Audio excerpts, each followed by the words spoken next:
At the Governor's Showcase for 2019-2020 in Buffalo at the Harbor Center, and Ben Barr of UMass in Amherst. Make sure I get that right, because you've got more than one campus to talk about and more than one team to talk about. You're here scouting, and what brings you to these parts to take a look at the Ontario Junior Hockey League? Beyond the obvious, what is it about the OJHL that attracts you to an event like this?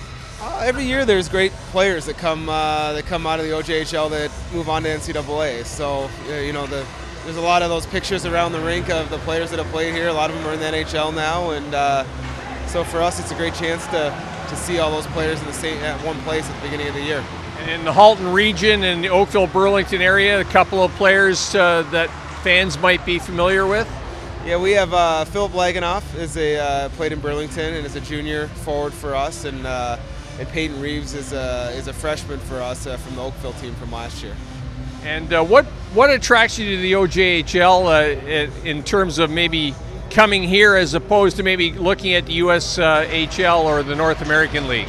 Well, we do both. I mean, we're going right from here to the USHL. It starts in Pittsburgh tomorrow, but I mean, there's players everywhere. You know, the hockey is becoming more of a global sport, and especially Ontario, maybe the largest population of hockey players, and not all of them end up in the OHL. Some of them are coming to the NCAA, and a lot of those players turn into big-time players at our level and hopefully beyond. So the history of the track record of the OJHL developing players for our game is really great. What is the main attraction for UMass in Amherst when you're talking to players about recruiting them? I mean, we think we got a lot of good things at our school in Amherst. We play in Hockey East, which is a really good league. Historically, it's a great league. We have a beautiful facility. We have a practice rink tied into it. 8,500 seat arena that I think we sold out 3 or 4 times last year. So it's a fun time for our team. We lost in the NCAA finals last year in the Frozen Four finals to Duluth. So there's a lot of excitement around our program. So we feel that it's not that far away from here and from Ontario. So if we can get the top players from Ontario to our program, we think we can field a really good team. And in fact, the Frozen Four were last year right here in Buffalo. Correct. Yeah, I think it was the end of April or whatever. We lost in the championship game there, but right back in not in this building, but next door, and so some fond memories, and then losing that last game, some not so great memories. But in the long run, it was a great year.